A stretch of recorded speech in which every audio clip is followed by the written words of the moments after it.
بسم اللہ الرحمن الرحیم۔ ظفر صاحب دبئی سے پوچھتے ہیں، مفتی صاحب میری نائٹ جاب ہے اور مسجد بہت دور ہے تو میں عشاء کی نماز جماعت سے نہیں پڑھ سکتا تو کیا میں اکیلے عشاء کی نماز لیٹ پڑھ سکتا ہوں؟ ظفر بھائی، جتنا دور مسجد ہوگی نا جانے میں اتنا زیادہ ثواب ملے گا۔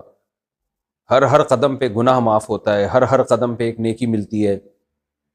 بہرحال یہ تو فضیلت کی بات ہے، لیکن شرعی مسئلہ یہ ہے کہ مسجد اگر آپ کے گھر سے بہت دور ہے، آپ کے محلے میں نہیں ہے، تو پھر آپ کے لیے مجبوری میں گھر میں نماز پڑھنا بھی جائز ہے۔ البتہ اگر مسجد آپ کے محلے میں ہے تو پھر آپ گھر میں نماز جائز نہیں ہے، لیکن آپ گھر میں بھی جب مجبوری میں پڑھیں تو جماعت کے ساتھ پڑھیں، فرض نماز گھر والوں کے ساتھ جماعت کرا لیں۔ گری ہوئی چیز اٹھا کر کھانی چاہیے یا نہیں؟ بھائی صاحب، گری ہوئی چیز میں کیا چیز، بیسیوں چیزیں ہوتی ہیں، کچھ بھی گر گیا آپ اٹھا کے کھا لو، مجھے کیا پتا گٹکا گرا ہے، پان گرا ہے، کیا گرا ہے۔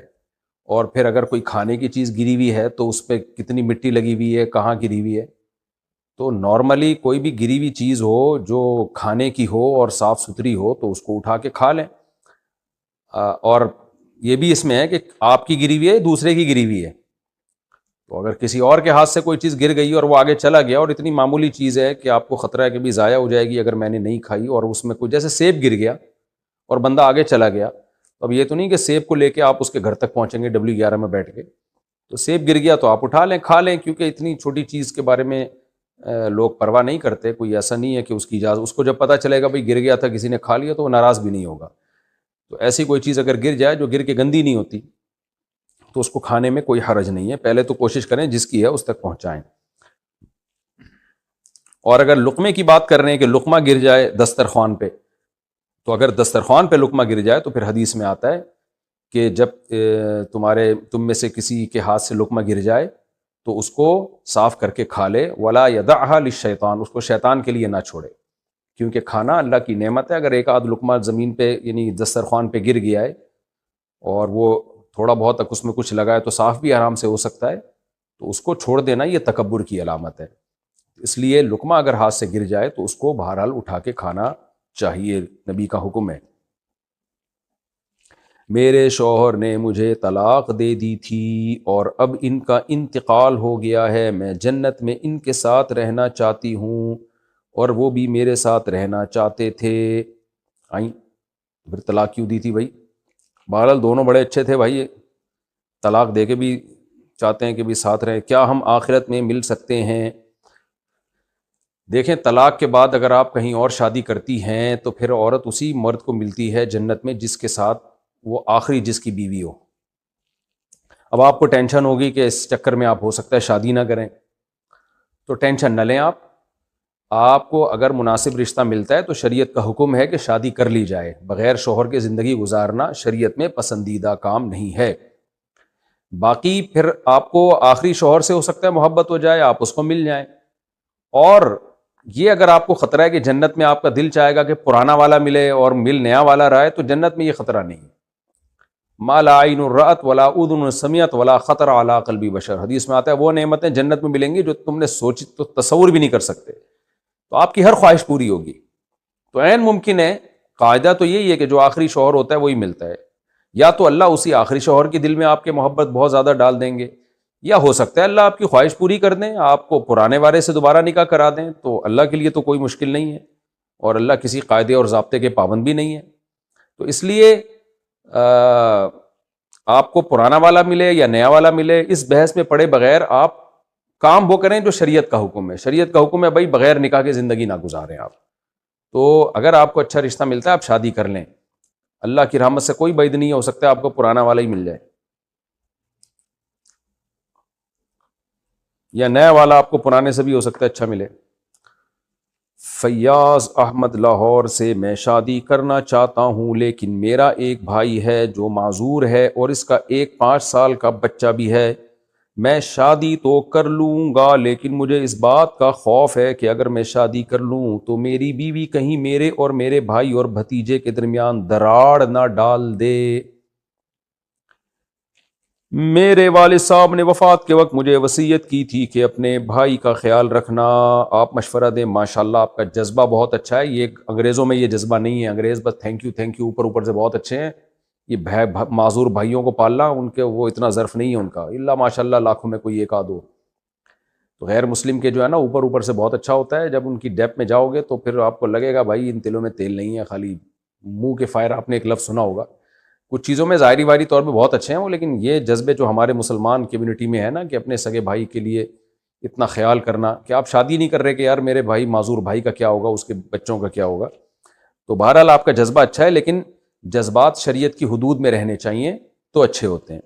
اسلام نے آپ کو حکم دیا کہ آپ نکاح کریں، بغیر نکاح کے آپ زندگی گزاریں گے آپ اولاد سے محروم ہو جائیں گے، بڑھاپے میں آپ بھی تو معذور ہوگے، کون سہارا بنے گا؟ کیا معذور بھائی آپ کا سہارا بنے گا؟ اور پھر گناہ کا بھی تو خطرہ ہے، خدا نہ خواستہ آپ زنا میں پڑ گئے، پھر عورت کو بھی تو ضرورت ہے کہ اس کو کوئی ٹھکانہ دے۔ اس عورت کا کیا قصور ہے جس سے نکاح کر کے آپ اس کو اپنی بیوی بنا کے سہارا دیں گے؟ ایسی عورتیں پھر بے سہارا ہو جائیں گی۔ تو اس لیے شریعت تمام چیزوں کو فوکس کرتی ہے، تمام پہلوؤں پہ شریعت کی نظر ہوتی ہے، اس لیے آپ نکاح ضرور کریں۔ ہاں یہ ضرور ہے کہ جہاں آپ شادی کریں ان کو پہلے بتا دیں، اگر آپ کو یہ خطرہ ہے تو ان کو بتا دیں بھائی میں چھوٹا معذور بھائی ہے، اس کا بچہ بھی ہے، میرے اور بھائی کے درمیان دراڑ مت بننا، میں تمہارے حقوق بھی ادا کروں گا لیکن اس کو بھی اپنے ساتھ رکھوں گا، میں اس کو اکیلا چھوڑ نہیں سکتا۔ اگر پہلے سے ایسی بات ہو جائے تو بہت اچھی بات ہے۔ جابر بن عبداللہ رضی اللہ تعالیٰ عنہ نے، صحیح بخاری میں آتا ہے، کسی طلاق یافتہ یا بیوہ سے شادی کی تھی، تو نبی نے فرمایا کہ ہلا بکرن، بیوہ سے یا طلاق یافتہ سے کیوں کی تم نے، تم تو جوان و کواری سے کیوں نہیں کی؟ تو انہوں نے فرمایا یا رسول اللہ میری چھوٹی بہنیں ہیں، تو میں میچور خاتون سے اس لیے نکاح کر رہا ہوں کہ میری بہنوں کو بھی سنبھال لے وہ۔ تو اس سے پتہ چلتا ہے کہ بھائی نکاح میں پہلے سے بھی ایک چیز ہوتی ہے انسان کے ذہن میں کہ بھائی ایک میچور خاتون گھر میں آئے گی تو چھوٹی بہنوں کو سنبھال لے گی۔ تو آپ نکاح کریں پہلے سے بتا دیں کہ بھائی دراڑ نہ ڈالنا، اور اگر خدا نہ خواستہ اس نے دراڑ ڈالنے کی کوشش کی تو آپ آدمی ہو نا، آپ کھڑے ہو جانا، بولنا بھائی میں اپنے سگے بھائی سے، مجھے کیوں میرے دل میں دشمنی ڈال رہی ہو؟ اللہ نے گھر کا سرپرست مرد کو بنایا ہے، تو انشاءاللہ نہیں ہوگا اللہ نے شاء تو۔ بہرحال نکاح کریں آپ، اس بیس پہ نکاح سے دور بھاگنا ٹھیک نہیں ہے، اور اللہ آپ کو صلہ رحمی کا دنیا اور آخرت دونوں میں انشاءاللہ بہترین بدلہ دے گا۔ یہ بہت بڑی نیکی ہے معذور بھائی کو پالنا، اور والد صاحب نے وصیت بھی کی تھی تو اور ڈبل اجر ملے گا، ابا کی وصیت پر عمل کا ثواب بھی ملے گا۔ ایک مرد ہے جس نے 2 بہنوں سے شادی کی ہوئی ہے، اگر کسی دعوت یا ولیمے میں وہ آدمی بھی آیا ہوا ہو تو ہم اس دعوت میں جا سکتے ہیں؟ اس شخص کا تو بائیکاٹ کریں، باقی دعوت جس نے کی ہے اس نے تو نہیں 2 شادیاں کی ہوئی نا 2 بہنوں سے، تو آپ دعوت میں جائیں، لیکن وہ جس نے 2 بہنوں سے شادی کی ہوئی ہے وہ اگر دعوت میں بلائے تو کبھی بھی نہ جائیں، کیونکہ یہ اور اس سے ملے بھی نہیں آپ، کیونکہ حرام اور گناہ کبیرہ ہے۔ ایک بہن سے جب شادی ہوئی تو دوسری بہن سے نکاح ہو ہی نہیں سکتا، وہ زنا ہے، تو زنا کو کھلے عام کرنا، اس پہ شادی اور نکاح کا لیبل لگانا، یہ تو کفر ہے ایک طرح کا۔ تو اس لیے ایسے شخص کا بائیکاٹ کریں، اس سے نہ ملیں آپ، اور لوگوں کو بتائیں کہ یہ حرام کام اس نے کیا ہوا ہے۔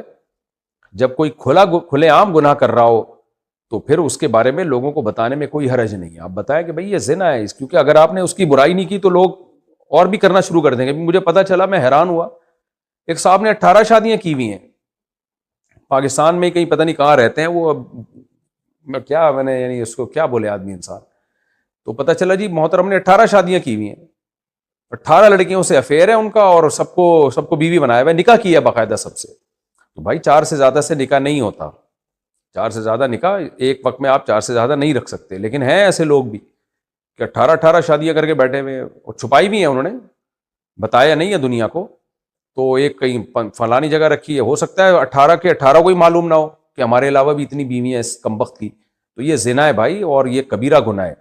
تو اس لیے 4 سے زیادہ آپ نکاح کریں گے تو وہ کلعدم ہے، اس کی کوئی شریعت میں نکاح ہی نہیں شمار ہوگا وہ۔ اسی طرح 2 بہنوں سے نکاح کر لیا تو جب دوسری سے کیا تو وہ نکاح کلعدم ہے، حرام ہے، ہوا ہی نہیں نکاح، تو ایسے شخص کا بائیکاٹ کریں۔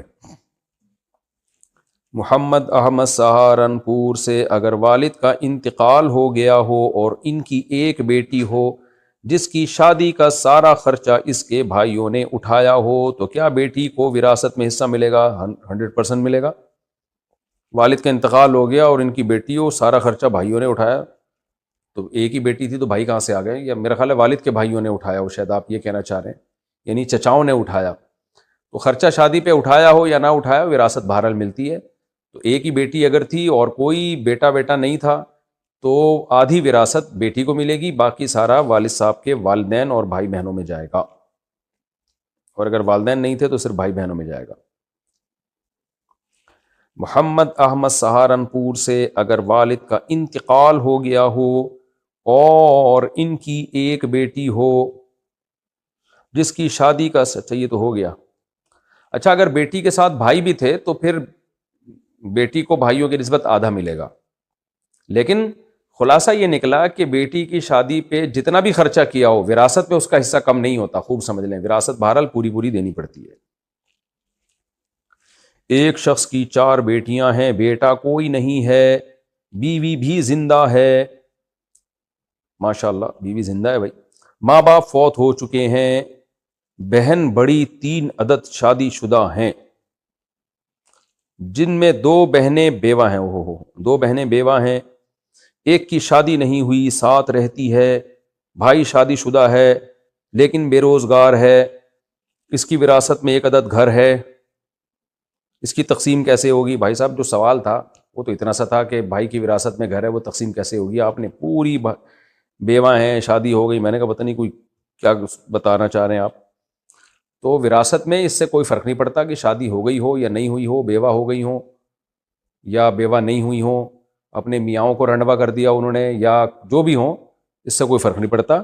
خلاصہ یہ نکلا کہ بھائی بھائی شادی شدہ ہے لیکن بے روزگار ہے، بھائی کی وراثت میں 1 گھر ہے،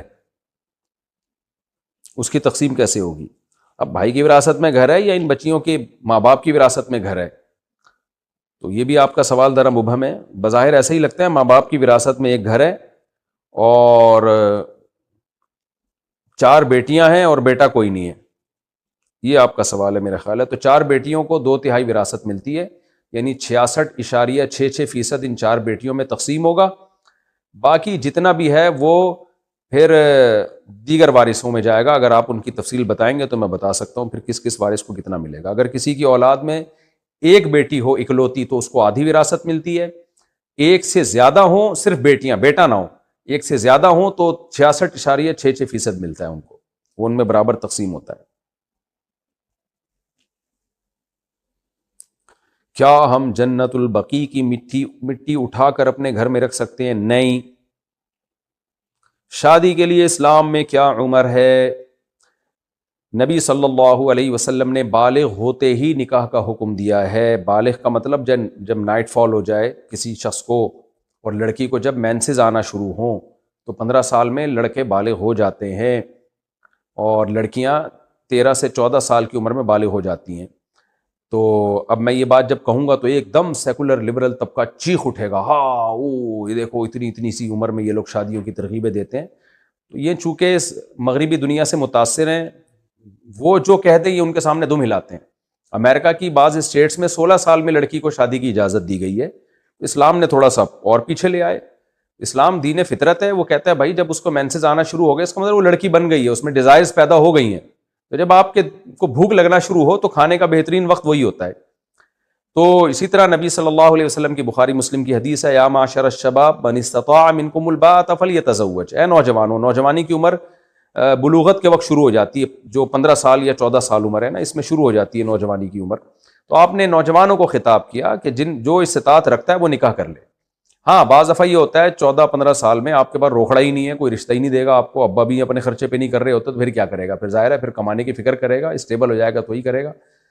میرے پاس آ کے پھر نوجوان تنگ کرتے ہیں، میں 15 سال کا ہو گیا ہوں، میری شادی کرا دیں، ابا کر نہیں رہے، تو میں کہتا ہوں بھائی ابا کا کام تھا تمہیں پال پوس کے بڑا کر دینا، اب ابا کے ذمے شادی کا خرچہ اٹھانا ابا کے ذمے نہیں ہے، وہ تم اخپل طریقے سے کرو۔ کہتے کیسے کریں؟ تو میں کہتا ہوں بھائی میری ہیڈک نہیں ہے کیسے کریں، آپ کماؤ، اگر آپ کے پاس کہتے ہیں پھر ہم جب کمائیں گے تو پھر تو ہم 20 سال کے ہو جائیں گے، تو کوئی بات نہیں، پھر 20 سال میں کر لینا۔ تبھی تو اللہ کے نبی نے فرمایا جس میں استطاعت ہے وہ کرے، جب نہیں ہے تو صبر کرے گا اور کیا کرے گا۔ ترغیب تو دی ہے کہ جلد شادی کرو، لیکن اگلا رشتہ بھی تو دے نا آپ کو، تو رشتہ تو جب ہی ملے گا جب آپ اپنے خرچے پہ بیوی کو سنبھالو گے، بیوی کو پالو گے، تب تو کوئی رشتہ دے گا، ورنہ دے گا کون آپ کو؟ لڑکی والوں کو تھوڑی کہا ہے کہ جو بھی 15 سال کا لونڈا لپاڑا ہے اس کو اپنی بیٹی پکڑا دو، لڑکی والوں کو تو یہی کہا ہے کہ دیکھو یہ تمہارا نان نفقہ اٹھا سکتا ہے کہ نہیں اٹھا سکتا، تو اگر کوئی 15 سال میں اتنا اسٹیبل ہو گیا ہے کہ کما رہا ہے کھا رہا ہے تو پھر شوق سے کرے، بلکہ ترغیب ہے، پھر ابا کو اس کو روکنے کی پرمیشن نہیں ہے، ابا کو روکنے کی اتھارٹی نہیں ہے کہ اس کو روکیں تو کیوں کر رہا ہے۔ میرے استاذ جن سے میں بیعت ہوں، مفتی عبدالرحیم صاحب، اللہ ان کی عمر میں برکت دے، ان کی 15 سال کی عمر میں شادی ہوئی ہے، اور بہت سارے ہم نے دیکھے ہیں علماء مشائخ، یہ تو اب یہاں کے لوگوں میں جو ہے نا سیکولر لبرل طبقے سے لوگ متاثر ہیں، پھر اس عمر میں برائیوں میں پڑھتے ہیں، کوئی ہومو سیکشولیٹی کی طرف چلا جاتا ہے، وہ جو یورپ امریکہ کا حال ہوا ہے وہی لوگ چاہتے ہیں ہمارا حال بھی ہو۔ تو اصل عمر یہی ہے۔ اسی طرح لڑکی کی بھی اصل عمر تو یہی ہے، لیکن اس عمر میں اس کی شادی جب کی جائے گی جب اس کے جوڑ کا اس کو رشتہ ملے۔ ایک صاحب مجھے کہنے لگے کہ اتنی سی بچیوں کی شادی آپ کر رہے ہیں، سسرال کا بوجھ وہ اٹھائیں گی، شوہر کا بوجھ اٹھائیں گی، اور یو ہو ہا کر کے۔ میں نے کہا بھائی صاحب، ہم یا میں یا شریعت، میں کیا، میں تو شریعت ہی بتاؤں گا نا۔ شریعت جو بالغ بچی کی جلد شادی کا حکم دیتی ہے وہ جب دیتی ہے جب اس کے مناسب رشتہ بھی ملے آپ کو۔ اگر آپ یہ سمجھتے ہیں یہ بچی کم عمر ہے، سسرال کے بکھیڑوں میں پڑھ کے یہ سسرال کی ٹینشن نہیں اٹھا سکتی، ساسیں آج کل کھا جاتی ہیں بھائی، ساری ساسیں نہیں، سوری جو میرا بیان سن رہی ہیں ان ساسوں کے علاوہ بات کر رہا ہوں، بعض ساسیں ڈائن کی طرح ہوتی ہیں، وہ اتنی سی بچی کو کھا جائیں گی، تو پھر آپ نہ کریں۔ تو یہ جب ہے جب اس کے مناسب رشتہ بھی ملے۔ تو الحمدللہ ہمارے خاندان میں بچیوں کی بالغ ہوتے ہی شادیاں ہوئی ہیں، اور بہت اچھی خوشی والی لائف گزار رہی ہیں وہ الحمدللہ، کیونکہ ان کو سسرال اچھا مل گیا، انہوں نے اپنی بہوؤں کو بچیوں کی طرح ہی بیہیو کیا ہے، اور شوہروں نے بھی ان پہ کام کاج کا بوجھ نہیں ڈالا، کہ اس لیے کہ بھائی ابھی نو عمر ہیں، کم عمر ہیں، ان کے ہنسنے کھیلنے کی عمر ہے۔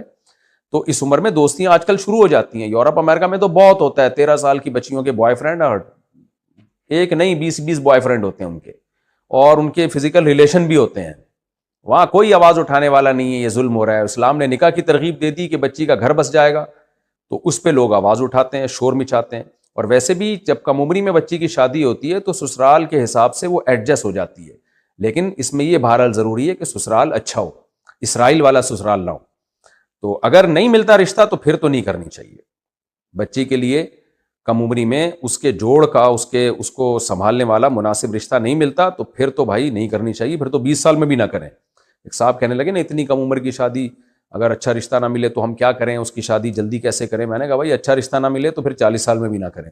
لڑکی کا نکاح جلدی کرنے کی ترغیب اسی صورت میں ہے جب اس کے پیرالل اس کے مناسب رشتہ بھی ملے، اور مناسب رشتے میں ہر چیز دیکھی جاتی ہے کہ یہ اسے سنبھال بھی پائے گا کہ نہیں سنبھال پائے گا۔ تو اگر مل رہا ہو پھر کر دینی چاہیے۔ آج تک ایسا ہی ہوتا رہا، میری دادی بتایا کرتی تھی، میری 13 سال میں شادی ہوئی، ماشاءاللہ کتنی اچھی لائف گزاری انہوں نے، اولادیں بھی ہوئیں اور زندگی کو انجوائے کیا، اور 80-85 سال میں ان کا انتقال ہوا۔ 80 سال کے بعد تو ان کی عمر ہی بڑھنا بند ہو گئی تھی، جب بھی پوچھتے تھے ہم کہتے تھے 80 سال، ہم کہہ رہے تھے اماں ہم آپ سے پتہ نہیں کتنے سالوں سے پوچھ رہے ہیں، 80 ہی کی ہیں آپ۔ تو ایسی صحتیں تھیں ان لوگوں کی ماشاءاللہ۔ تو اب ہمیں سارا فطرت سے بغاوت پہ لے جا کے ہمیں برباد کر دیا ہے۔ البتہ یہاں ایک سوال ہوتا ہے بھائی پھر تعلیم کیسے ہوگی، ایجوکیشن کیسے کمپلیٹ کرے گی؟ وہاں میں بار بار کہتا ہوں کہ باپ کا کام ہے بچی کو تعلیم دینا، جب رشتہ آ جائے تو سسرال کے حوالے کرے، اور سسرال کو بولے اب کمبخت تو پڑھائے گا اس کو، داماد کو بولے۔ جیسے آپ کی بچی میڈیکل کالج میں پڑھ رہی ہے، اچھا رشتہ آ گیا تو باپ کو چاہیے اب اس کی شادی کر دے، اور سسرال سے بولے اب یہ بہو کا خرچہ بقیہ تم اٹھاؤ گے، میڈیکل کالج میں جو 2 سال رہ گئے بغیر تو یہ 2 سال کا خرچہ تم اٹھاؤ گے، کیونکہ تمہاری بہو بھی ہے یا میری بیٹی ہے، جب تک میرے گھر میں تھی میں نے پڑھایا ہے، اب تم جیسے بغیر تو استغفر اللہ، یعنی تم لوگوں کے گھر میں جا رہی ہے تو اب بقیہ خرچہ تم اٹھاؤ گے۔ اگر وہ اٹھانے پر ایگری ہے اس کا مطلب خاندانی لوگ ہیں، لیکن بے شرم لوگ آج کل تیار نہیں ہوتے، ان کو ریڈی میڈ ڈاکٹر چاہیے، وہ چاہتے ہیں انویسٹمنٹ باپ کی ہو اور ڈاکٹر بننے کے بعد پیڑے ہم کھائیں۔ ایسے بے غیرت لوگوں میں شادی کرتے کیوں ہو پھر؟ اچھا بھائی، اچھا میرے بھائی، آئی بروز کے بال اگر زیادہ لمبے ہوں تو ان کو قینچی سے تھوڑا سا تراش لینا کیسا ہے؟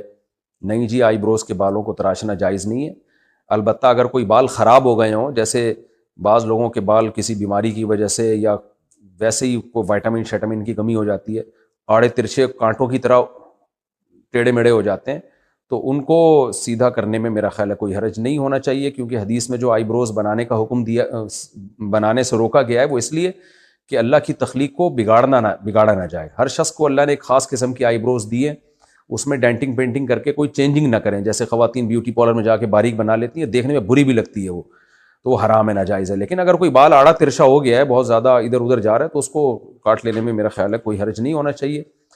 جو ہم نے علماء کرام سے سنا ہے وہ اس کی اجازت دیتے ہیں, کیونکہ یہ چیز پھر تغییر خلق اللہ میں آتی نہیں ہے. یعنی اللہ کی تخلیق کو بگاڑا نہیں جا رہا بلکہ سنوارا جا رہا ہے.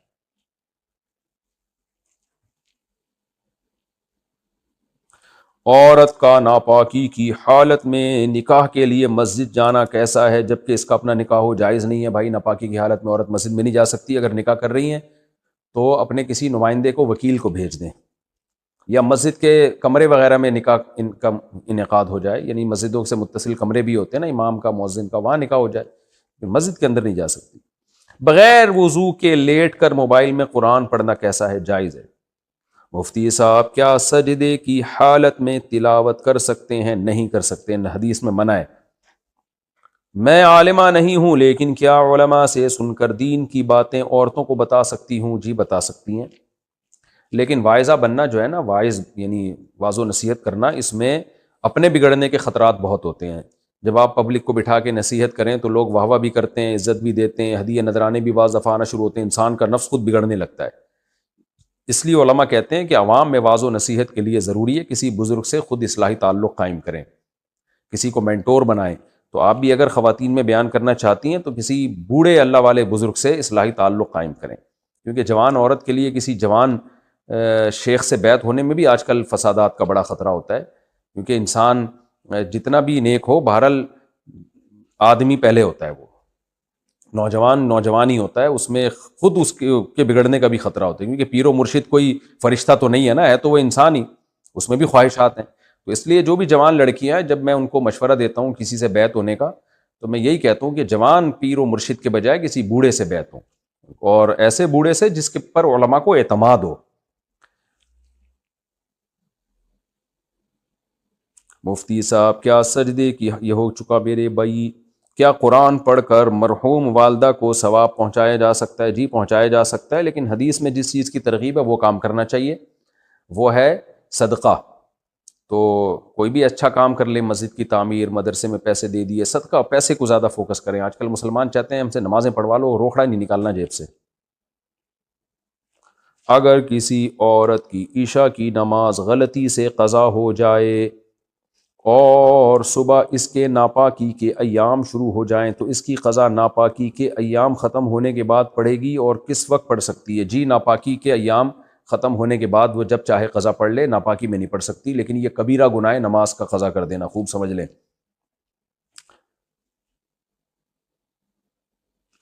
ہم دونوں میاں بیوی بیڈ پر کمبل میں بیٹھے ہوئے ہوتے ہیں, اور میں نہ دوپٹے کی, اچھا دوپٹہ نہیں ہوتا, تو اچانک کبھی میرے سسر اور کبھی میری ساس کمرے میں گھس جاتے ہیں. اللہ ان کو ہدایت دے. بغیر دستک دیے میں اپنے شوہر سے کہتی ہوں کہ مجھے اس سے شرم آتی ہے, آنی بھی چاہیے. تو وہ کہتے ہیں کہ میں اپنے والدین کو کیسے منع کر سکتا ہوں, کیونکہ یہ ان کا گھر ہے. میں اپنے شوہر کو کیسے سمجھاؤں؟ آپ اپنے شوہر کو سمجھانے کے بجائے ڈائریکٹ ساس سسر کو سمجھا دیں محبت سے. بولیں انکل ہم کمرے میں بیٹھے ہوتے ہیں شوہر کے ساتھ, میاں بیوی تو بے تکلف ہوتے ہیں, گپیں مار رہے ہوتے ہیں, بے تکلف ہو کے بیٹھے ہوئے ہوتے ہیں.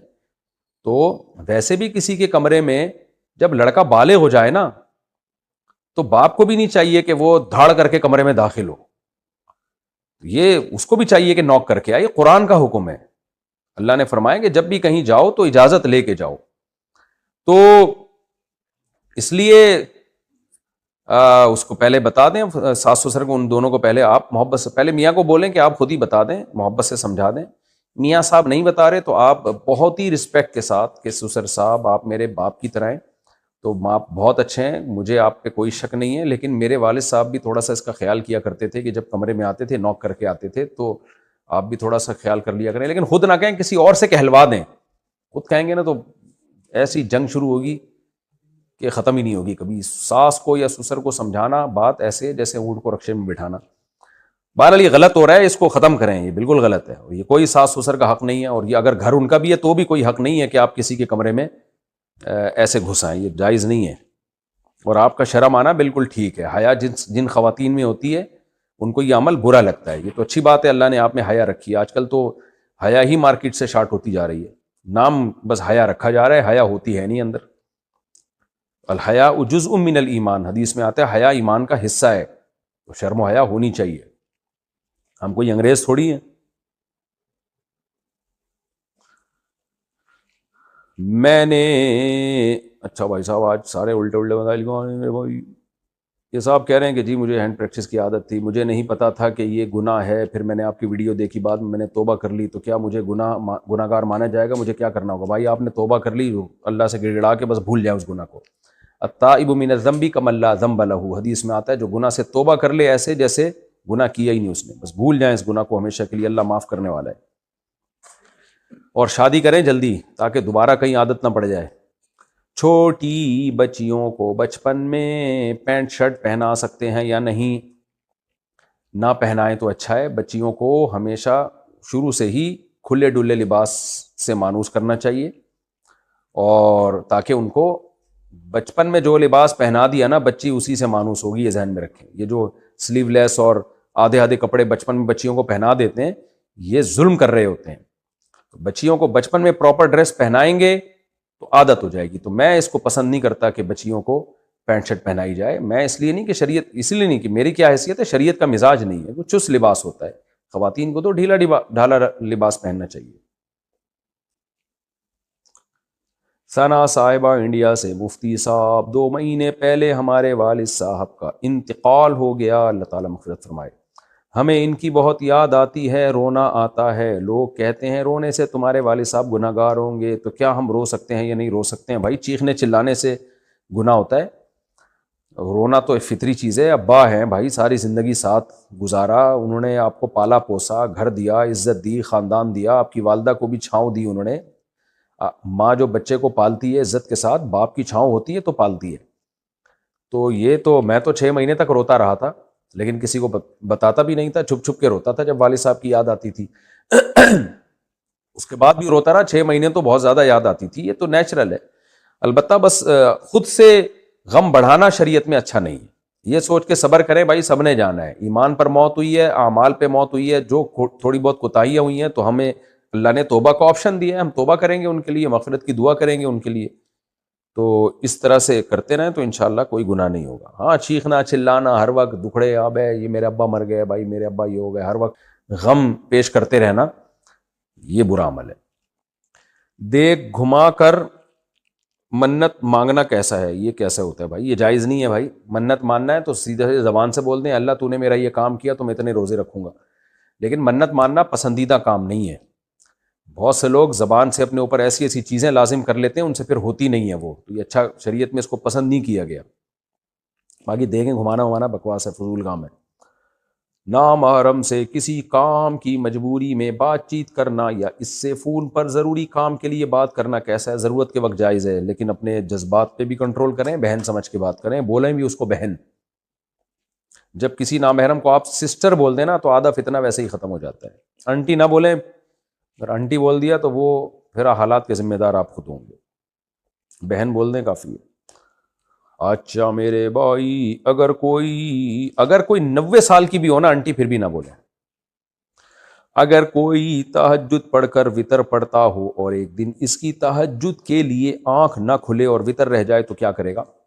وطر چھوڑنا گناہ ہے. حدیث میں آتا ہے من لم یوتر فلیس منا, ان اللہ زادکم صلاۃ الا وہی الوطر. اتنی سخت تاکیدات ہیں وطر کی, تو اس لیے وطر چھوڑنا جائز نہیں ہے. تو اگر کسی کو شک ہو کہ پتہ نہیں تہجد میں آنکھ کھلے گی کہ نہیں کھلے گی, تو اس پر لازم ہے کہ وطر پڑھ کے سوئے. حضرت ابو ہریرہ رضی اللہ تعالیٰ عنہ وطر پڑھ کے سویا کرتے تھے. ان کو خطرہ ہوتا تھا کہ پتہ نہیں آنکھ کھلے نہ کھلے, کیونکہ وہ پڑھائی کرتے تھے, پڑھتے تھے, علم حاصل کرتے تھے, تو ڈر ہوتا تھا کہ دیر سے سوؤں گا تو آنکھ نہ کھلے کہیں. تو اس لیے جس کو یہ خطرہ ہو تو اس پر لازم ہے کہ رات کو پڑھ لے. پھر بھی اگر آپ کو یقین تھا کہ تہجد میں آنکھ کھلے گی, اس لیے آپ نے وطر چھوڑ دی اور اتفاق سے آنکھ نہیں کھلی, تو پھر اللہ معاف کرنے والا ہے, پھر قضا پڑھ لیں.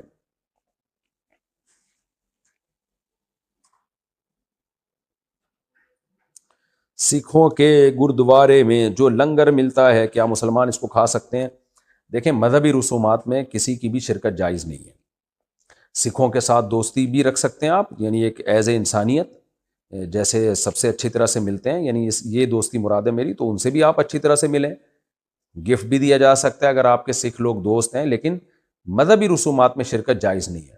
ہاں، گودوارا میں جانا صرف دیکھنے کے لیے کہ ان کی عبادت کیسے ہوتی ہے، یا ویسے ہی یعنی کوئی معلومات کے لیے اگر آپ جا رہے ہیں، نارمل آدمی کے لیے تو یہ بھی ٹھیک نہیں ہے۔ نارمل سے مراد عام آدمی، یہ نہیں کہ اب نارمل کے لیے جائز ہے، مطلب یہ کہ عام لوگوں کے لیے، لیکن جن کو کچھ معلومات لینی ہو یا کوئی خاص حکمت ہو تو وہ ایک الگ بات ہے، تو جانا جائز ہے، لیکن ان کی مذہبی رسم میں شرکت کرنے کی اجازت نہیں ہے۔ تو ویسے گھومنے پھرنے اگر آپ چلے جائیں تو کوئی حرج نہیں ہے، لیکن وہاں جا کے لنگر کھانا یا وہاں ان کی کسی مذہبی رسم میں شرکت کرنا یہ ٹھیک نہیں ہے۔ اگر یہ لنگر ان کی مذہبی رسم ہے، اگر لنگر مذہبی رسم نہیں ہے، ویسے ہی لنگر بٹ رہا ہو، کھا لیں، پھر فری پھوکٹ کی چیز مل رہی ہے تو کھانے میں کیا حرج ہے؟ کیونکہ بعض دفعہ ویسے ہی لنگر بٹ رہا ہوتا ہے نا بھائی، مذہبی، جیسے ہماری مسجد میں بعض دفعہ لنگر بٹ رہا ہوتا ہے، تو وہ لنگر یہ نہیں ہوتا کہ وہ مذہبی رسم کے طور پر کسی نے دیکھا مسجد میں نمازی آئے ہوئے ہیں، چلو میری طرف سے کھانا ہو گیا۔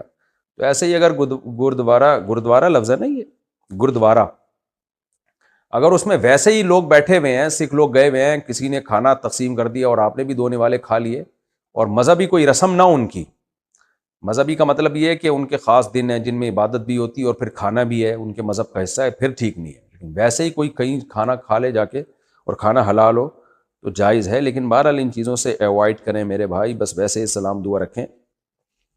میں نے پڑھا ہے کہ اللہ اور اس کے رسول صلی اللہ علیہ وسلم کے معاملے میں کسی کی بات نہ مانو، اور میرے والد صاحب کہتے ہیں کہ تم ٹوپی اور داڑھی نہ رکھو، کیا میں ان کی بات مانوں یا نہیں؟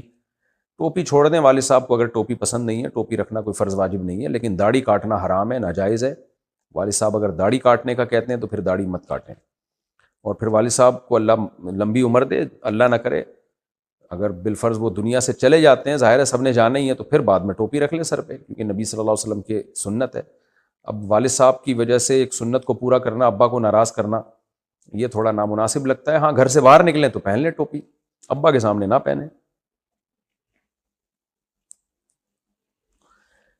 کتنے لوگ یوٹیوب پر حضور صلی اللہ علیہ وسلم اور ہمارے دین کے بارے میں نازیبا باتیں کرتے ہیں، کیا ہم ان کو دلائل سے جواب دے سکتے ہیں؟ کیوں نہیں دے سکتے؟ دینا چاہیے بھائی۔ آپ کہتے ہیں کہ اللہ تعالیٰ نے ہمیں اپنی عبادت کے لیے پیدا کیا ہے، جبکہ میں نے کسی عالم سے سنا کہ اللہ تعالیٰ نے اس لیے پیدا کیا ہے کہ وہ دیکھنا چاہتا ہے کہ اچھا عمل کس کا ہے، اور وہ انسان کا صبر آزمانا چاہتا ہے۔ وضاحت فرمائیں۔ دونوں باتوں میں کوئی تضاد نہیں ہے۔ قرآن میں ہے کہ وما خلقت الجن والانس الا لیعبدون، میں نے انسان اور جنات کو اپنی عبادت کے لیے پیدا کیا۔ دوسرے مقام پہ اللہ نے فرمایا سورہ ملک میں، خلق الموت والحیات لیبلوکم ایکم احسن عملا، میں نے تمہیں پیدا کیا، میں دیکھنا چاہتا ہوں اچھا عمل کون کرتا ہے۔ تو عبادت اچھے عمل ہی کو کہا جاتا ہے، یعنی اللہ کی اطاعت کرنا۔ عبادت کا مطلب کیا ہے؟ اللہ کی مان کے چلنا۔ تو جو بھی اچھا عمل ہے، رزق کمانا بھی عبادت ہے، سائنسی ترقی کرنا تاکہ مسلمان قوم ترقی کرے، انسانیت کو فائدہ ہو، اللہ کی رضا کے لیے یہ کام کرنا، یہ بھی عبادت ہے۔ ہم غریبوں کو پیسہ دیتے ہیں، فائدہ انسانیت کو ہو رہا ہے نا، لیکن اللہ اس عمل کو عبادت قرار دیتا ہے۔ تو ایک ہی چیز ہے جس کو دو مختلف الفاظ سے تعبیر کیا جاتا ہے۔ تو میری بات میں اور علماء کی بات میں کوئی تضاد نہیں ہے، عبادت کرنا، نیک عمل کرنا ایک ہی چیز کے دو نام ہیں بھائی۔ سہیل خان جے پور سے، امام کے پیچھے سورہ فاتحہ پڑھ سکتے ہیں؟ نہیں۔ اس کی وجہ یہ ہے کہ رسول اللہ صلی اللہ علیہ وسلم نے ارشاد فرمایا، من کان لہ امام فقراءۃ الامام لہ قراءۃ، جس کا کوئی امام ہو تو امام کی قراءت مقتدی کے لیے کافی ہے۔ صححہ الالبانی، علامہ البانی رحمہ اللہ نے اس حدیث کو صحیح قرار دیا۔ دوسری طرف حدیث میں آتا ہے کہ صحیح مسلم کی حدیث ہے، انما جعل الامام لیؤتم بہ، امام کو امام اس لیے بنایا جاتا ہے کہ اس کی اقتداء کی جائے۔ فَإِذَا كَبَّرَ فَكَبِّرُوا، فرمایا امام تکبیر کہے تو تکبیر کہو، وَإِذَا قَرَأَ فَأَنصِتُوا، قراءت شروع کرے تو خاموش ہو جاؤ، وَإِذَا قَالَ وَلَا الضَّالِّينَ، جب وَلَا الضَّالِّينَ کہے تو قُولُوا آمین، تو آمین کہو۔ تو حدیث میں بتا دیا کہ امام نے کیا کرنا ہے اور تمہارا کیا کام ہے۔ امام کا کام ہے قراءت کرنا، اور تمہارا کام ہے فاتحہ کے بعد پیچھے سے آمین کہنا۔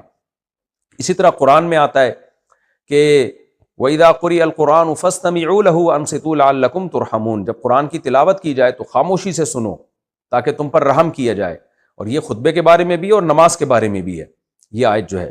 تو ان دلائل کی روشنی میں، اور بعض صحابہ کے بھی سخت فتاوی اس بارے میں، عبداللہ بن مسعود رضی اللہ تعالیٰ عنہ کا، تو ان کی روشنی میں وہ حدیثیں جن سے ہمیں امام کی قراءت کا جواز کا پتہ چلتا ہے یا حکم کا پتہ چلتا ہے تو وہ حدیثوں میں تعویل کی گئی ہے، ورنہ یہ دلائل زیادہ مضبوط ہیں۔ تو یہ دلائل زیادہ مضبوط ہیں، لہذا اس کے مقابلے میں جو حدیثیں ہیں وہ یا تو سند کے لحاظ سے کمزور ہیں یا وہ واجب التاویل ہیں۔ واجب التاویل کا مطلب جیسے ایک حدیث میں آتا ہے اقرا بہا فی نفسک، جب امام کے پیچھے ہو تو اپنے دل میں پڑھو، تو دل میں کا مطلب کیا ہے کہ اس کے معنی اور مفہوم میں غور و فکر کرو، تو اس طرح سے تمام حدیثوں میں تطبیق ہو جاتی ہے۔ اور یہ جو حدیث ہے لم یقرأ بفاتحۃ الکتاب لا صلاۃ لمن لم یقرأ بفاتحۃ الکتاب، جو فاتحہ نہیں پڑھتا اس کی نماز نہیں ہوتی، تو پوری حدیث یوں ہے من لم یقرأ بفاتحۃ الکتاب فصاعدا، صحیح مسلم میں الفاظ ہیں، جو سورہ فاتحہ نہیں پڑھتا اور آگے تلاوت نہیں کرتا اس کی نماز نہیں ہوتی۔ تو ہم کہتے ہیں امام کے پیچھے آپ تلاوت تو کرتے نہیں ہو، فاتحہ کے بعد تو ویسے بھی آپ خاموش ہوتے ہو، تو جو اس حدیث کا مطلب ہے وہ اس حدیث کا بھی مطلب ہے جس میں آتا ہے کہ جو فاتحہ نہیں پڑھتا اس کی نماز نہیں ہوتی۔ تو اس سے پتہ چلتا ہے کہ فاتحہ نہیں پڑھنے کا مطلب جو امام کے پیچھے ہے حکماً اس نے فاتحہ پڑھ لی ہے، تو امام کی قرات مقتدی کے لیے کافی ہے۔ مطلب یہ جب امام نے پڑھ لیا تو مقتدی کو بھی یہی سمجھا جائے گا اس نے پڑھ لی ہے۔ تو ان دلائل کی روشنی میں اس کو ہم جائز نہیں سمجھتے۔ اب جب یہ میں دلائل دیتا ہوں تو لوگ کہتے ہیں ایکچولی یہ حنفی ہے نا اس لیے ایسی باتیں کر رہے ہیں، تو پھر ایکچولی آپ اہل حدیث ہیں اس لیے آپ ویسی باتیں کر رہے ہیں۔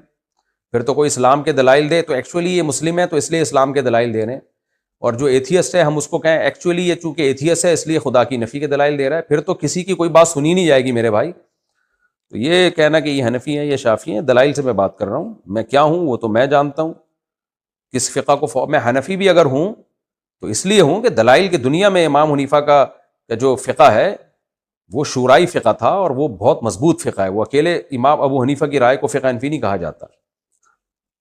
بہرحال اگر کوئی اس رائے کے علاوہ دوسری رائے کو فالو کرتا ہے تو وہ جانے اللہ جانے، لیکن یہ جو ہمارے ہاں شدت پسندی والا راستہ ہے نا، یہ سمجھتے ہیں کہ بس ہم ہی قرآن حدیث جانتے ہیں باقی تو سارے گھاس کھا رہے ہیں، یہ سوچ کو بدلنے کی ضرورت ہے۔